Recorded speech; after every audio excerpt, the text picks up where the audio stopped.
Joining me now is Matt Miller, an NFL draft analyst and insider for ESPN. Busy week for you, Matt. Thanks for taking the time.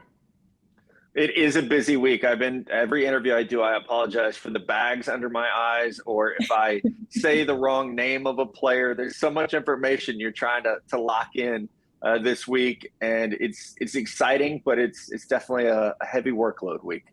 Can you take us inside the mind of a draft insider in the last couple of weeks? How many mock drafts have you done? How many players have you analyzed? Yeah, so thankfully at ESPN, we have a great roster of folks who do this job. So I've only had to do one mock draft. Now, that said, it was all 7 rounds. So it was 259 picks, which is a pretty big undertaking. So thankfully, one mock draft. But players analyzed. At this point, it's nice because a lot of the work is already done. But you're going back and rereading those notes that you made in September, October, November, and looking at combine numbers, looking at workout numbers, trying to lock it all in again. So when a player is selected, you've got your talking points. You've got 60 seconds on that player ready to go, and you don't freeze. But also so that, when we're doing interviews like this, we can share information about teams or, specific players coming out of a different college or a different region. So it's a big work of memorization and being able to be prepared. So it's not as much of right now about evaluation. It's just memorization so that you have all that work locked in. I don't know how you do it. And before we dive a little bit deeper into what many are saying is going to be a surprising draft, I do want to get your thoughts on the news that just broke over the last couple of hours that Aaron Rodgers is finally headed to the Jets. What do you make of the trade compensation that was switched back and forth between the Packers and Jets, including those first-round picks? So I was surprised that the Packers got as much as they did. I really, truly thought that was a win for them to get the higher first-round pick this year, an early second-round pick this year, and then what sounds like pretty much a gimme of a first-round pick next year, and if not, again, a second-round pick. So as long as Rodgers plays the 65% of snaps, it's going to be a first-round pick. If he doesn't play 65% of snaps, you have to imagine the New York Jets are not going to be very good, so it would be an early second-round pick. So really a good situation for Green Bay. And also, we'll see how much of the cap relief they're going to get from this, how much of the salary the New York Jets are going to take on. Obviously, for the Jets, they were backed into a corner here. They were not in a situation to go into the year with Zach Wilson as QB1 at pick number 15 or 13, excuse me. They weren't in a spot to really get one of the top tier quarterbacks in this draft. So I feel like the Packers had the leverage and were able to get a lot of picks and to have some now, not just picks this year, but if Jordan Love isn't the answer at quarterback, now they have potentially 2 first-round picks next year in order to go up and get one of the premier players in next year's draft. So as it relates to the quarterbacks that are going to come off the board first, how do you see this playing out with the quarterbacks? Where and when? How many potentially in the first round? Yeah, I say 5 in the first round. The where and the when are the hard parts. So Bryce Young, number 1 overall to the Carolina Panthers, check, right? We're good there, barring a major surprise. After that, it is truly a guessing game. And talking to scouts around the league, general managers, coaches, even talking to player agents, trying to gauge what they've heard about their clients, there's not a consensus right now. Sounds like the Houston Texans could pass on a quarterback at number 2, which would have been a big surprise. I think the last week that rumor has heated up a little bit. But for those players, for C.J. Stroud, Anthony Richardson, Will Levis, and Hendon Hooker, I think it'll be a pretty anxious night on top of the normal draft day anxiety of wondering where you're going to be for the next 4 to 5 years or longer. It's now the uncertainty of we really don't know who's going to go where. The Colts will draft one of the quarterbacks at number 4 overall. Outside of that, it's a complete guessing game. I know you've been following the Titans, well, everybody, but the Colts and the Titans specifically, I think you wrote about. And that's the sense that I've been getting from what I've been reading about is that Indianapolis really wants to draft a long-term quarterback, get that guy that they can develop. You get that sense as well? Yeah, absolutely. I mentioned the Jets being backed into a corner on Aaron Rodgers. The Colts were backed into a tighter corner because you have ownership, firing coaches midseason last year, coming out saying things like, we have to find, as you mentioned, that long-term quarterback. No more Band-Aids, no more short-term replacements, no Matt Ryan. They've had Phillip Rivers, they've had Carson Wentz. None of those were good options post Andrew Luck. And so I definitely think there's been a mandate from ownership to general manager Chris Ballard. They hired an offensive-minded head coach and Shane Steichen, who was the offensive coordinator of the Eagles. So you do all those things to make sure that you have the right framework to get that coach, or excuse me, to get that quarterback. So especially when you fire someone like Frank Reich, who is such a highly respected coach, we saw how quickly he got another job. So the Colts, there's definitely a lot of pressure to get this right at number 4. And from what you can gather, what are the intentions from the Texans at number 2? You think that they might get creative? I think, yeah, creative is one word for it. They might get creative, crazy. If they don't draft a quarterback at 2, there's going to be a lot of superlatives thrown around. It does sound like that's possible, that they could pass on a quarterback at number 2 overall. It's a new head coach, DeMeco Ryans. It's a new offensive system. They're bringing that San Francisco offense to Houston. We've seen the 49ers have a lot of success with quarterbacks who weren't drafted early. Jimmy Garoppolo was a second-round pick and a player they traded for. Brock Purdy was the last pick in the draft and took them all the way to the NFC Championship game. So there's definitely a thought process around the league that the Texans, at least right now, think that they might be able to get by without spending a premium pick at the quarterback position. And one person I talked to said, that this is not a good roster in Houston. There's a reason they're drafting number 2 overall. They feel like that building the roster first might be a smarter move instead of reaching on a quarterback and then not having that supporting cast around them. So we'll see which way Houston goes about it. You've got an owner there that has been very involved in the draft process. We have a general manager who is now on his 3rd head coach, which never happens. And that new head coach, a former legend for the team as a player who's got a 6-year contract. So there's a lot of dynamics in play, and we'll see who ultimately, has the decision-making power there.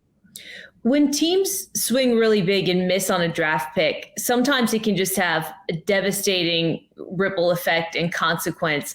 Have you seen from covering this draft as closely as you do year over year, has there been any kind of fundamental shifts in teams not necessarily going for the flashiest player that's on the board? I think you put something up on your Twitter page about like hitting a double versus a home run. I mean, is that really what you're seeing, more conservative efforts from teams to make sure that they don't miss in certain situations?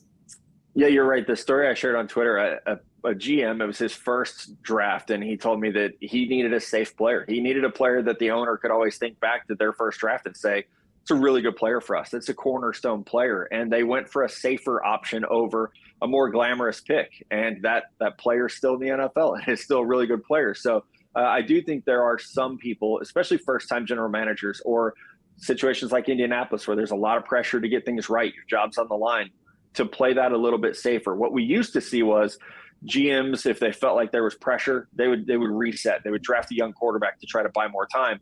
That has really gone by the wayside because players so quickly now can be tossed aside. Zach Wilson was drafted 2 years ago. He was just replaced by Aaron Rodgers. So there's not that long leash that there used to be for first-round picks thanks to the rookie wage scale.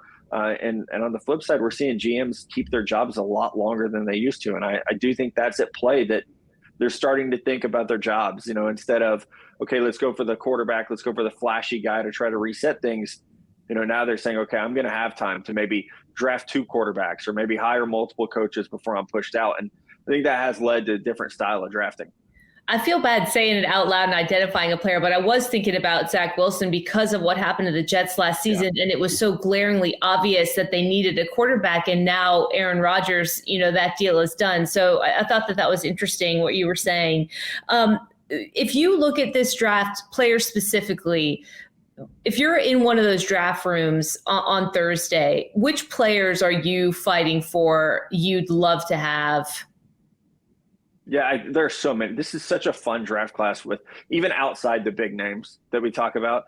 So I think in the first round, there are multiple guys. Will Anderson from Alabama is one of my favorite players in the draft, and he's likely to go very early. But Will Anderson and Bijan Robinson, the running back from Texas, Bryce Young, quarterback from Alabama, they are 3 players where I can truly say they check every box on and off the field. So not only are they great players who are highly productive at big schools, they've got clean injury histories, but also just fantastic human beings. And I think that's something that will definitely get highlighted on Thursday night. Is if you talk to Nick Saban or Steve Sarkisian, or if you talk to anyone on their coaching staffs, these are like great young men that can really be tone setters in the culture of your locker room and your team. So those would be the 3 players on Thursday night. And I know they're going to be drafted really early, but they are really special in that regard, that they're going to come in and immediately be team captain type players at 21 or 22 years old.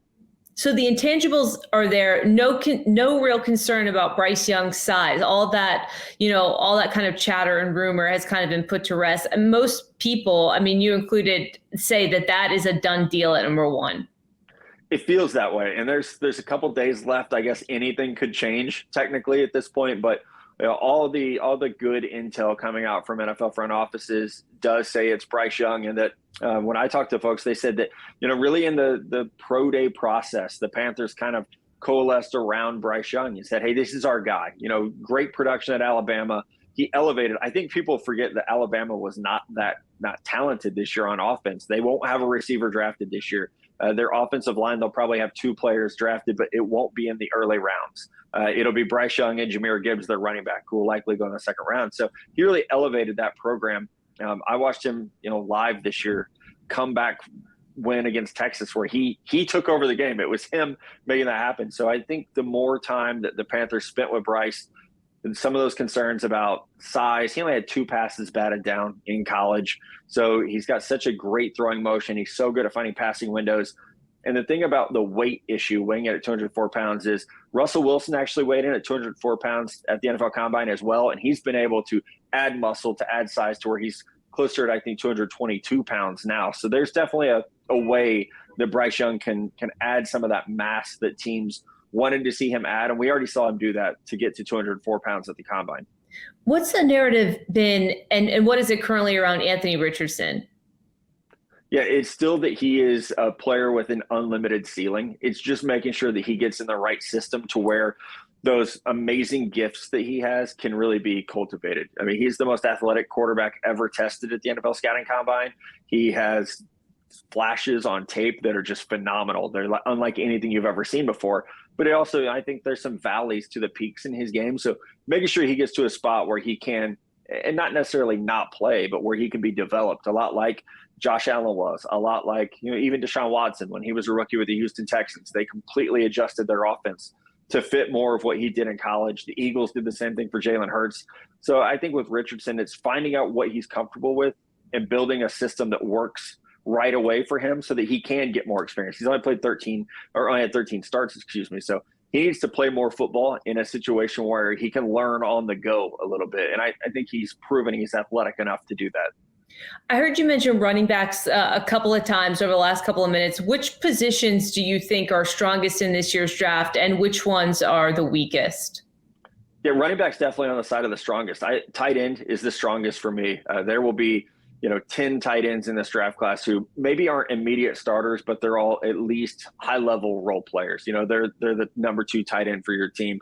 Defensive end, I think, is a lot deeper than people have realized. We might see 5 defensive ends go in the top 15 or 16 picks, and then we could see 2 to 3 more go in the 20s or early 30s. So we could see 7 to 8 defensive ends drafted pretty early this year. Cornerback is another position group where there will probably be 5 in the first round. Offensive tackle, there will likely be 4 in the first round. So for all the talk about it being a weak draft, and I've said it myself, it's kind of a weak draft at certain spots, but in the first round, at least, there's still a lot of talent in those groups. And at corner, tight end, and running back, you're going to find starters all throughout. Day 3, there's going to be multiple starters from those positions.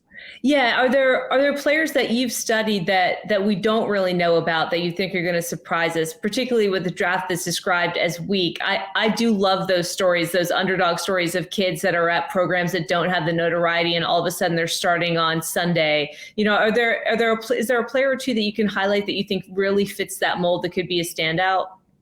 Yeah, I mean, Jake Haener, the quarterback from Fresno State, and I know Fresno is not like a small unknown school, but if he were 6'3", we would be talking about a top 50 pick, but he's 6 foot tall. It's funny how much he reminds me of Brock Purdy coming out of college, because he's this undersized quarterback who's just smart. He's got such a fast processing ability. He's accurate. And so I'm not saying Haener's going to take a team to a conference championship game as a rookie, but it would not surprise me if in a year or two we are talking about him being a Kirk Cousins type starter, a good starter in the NFL, because all those tools are there for him. Talk to me a little bit about Jalen Carter. I mean, viewed as a top 3 prospect, but some people have question marks, a little bit of baggage, off the field issues. What do you think the future holds for him as it relates to the draft? Yeah, he'll be a top 10 pick. That's, all the conversations I've had put him in the top 10. It could be Seattle at 5. It could go to Philadelphia at 10. And I think there's a lot of conversation about making sure the structure around Jalen Carter is right so that he has someone teaching him how to be a professional football player, basically, teaching him how to come to practice every day and develop those work habits. I have talked to teams that say, getting a new setup for him would be great. Going somewhere maybe farther away from Athens, Georgia could be the best thing for him so that not only he can get away from, a college town and a college setup, but also to get farther away from, the tragedy that he was connected to with the car accident is maybe a good thing for his mental health. Is a reset somewhere new could be the best thing for him. And based on what you were saying about the running backs, you see a running back being taken in the first round? I do. I think Texas's Bijan Robinson will go in the first round. It could even be as early as the top 10. He's so incredibly talented he has power, speed. He's a great receiver out of the backfield. You can put him in the slot and he can catch passes there. He's really the total package that makes him the exception against the don't draft running backs in the first round rule. He's the one player that you would break that for. And who do you think the first edge rusher off the board is going to be? That is a great question. I'll say Will Anderson. I know I've been getting hit up on Twitter a lot. There must be a good betting odds on who the first edge rusher will be off the board, but I'll take Will Anderson from Alabama. But Texas Tech's Tyree Wilson is very, very talented as well. And they're so different as players. There's a 20-pound weight difference between the two of them. So it really could come down to scheme fit and what teams are looking for. With legalized gambling just catching fire over the last couple of draft cycles, has that made it more fun for you? Have you seen more fan involvement with that sort of added layer now that it's legal in some states? Oh, definitely. And I live in a state where it's still not legal, but I live very close to a state where it is. So I even have, even my friends will be, hey, we're driving to Kansas to place bets. What are you hearing about the draft? So yes, definitely. It's, a lot like fantasy football has helped, I think, drive, an audience to football on Sundays. Legal sports betting, especially around something like the draft where you can actually bet on what teams will do. It definitely seems like there's a big market there. And the last 3 years, I would say, it has really taken off. I'll get you out of here with just your thoughts on CJ Stroud. We've talked a lot about quarterbacks getting off the board in the first round, but there has been, I guess, a thought or a notion that he might slip a little bit. What are you hearing as it relates to CJ Stroud? Yeah, it's definitely possible. And when I hear that as well, I always come back with, well, how far? Because if he's drafted number 4 overall by the Indianapolis Colts, that's not really a slip. That's not a big fall. If he is drafted 11th by the Tennessee Titans, yes, that's a slip. That's a fall. So it's one of those storylines. I think we'll know, midway through the draft on Thursday night if there was anything to it. Is this just a team or, a rival agent talking down on CJ Stroud, or were there legitimate concerns? And I think there's a mixed bag. When you talk to teams right now, there's some people that believe it, some people that don't believe it. So I guess we'll find out in a couple of days. Yeah. And how long do you think we're going to have to wait for that first sort of big explosive surprise? It could be at 2. If the Houston Texans don't take a quarterback, if they go with Anderson or Wilson, I think that'll be a splash. But then the Arizona Cardinals at 3 they could go anywhere but quarterback, and it would be a legitimate team need. So the Cardinals are set up, if they keep that pick, to land, I think, the first big surprise of the night. Matt Miller, thank you so much for taking the time. I know your vocal cords are in demand this week, so I'll let you go, but I appreciate it. And best of luck to you as you cover the draft at the end of the week. Thanks. Yeah, thank you so much. I appreciate it.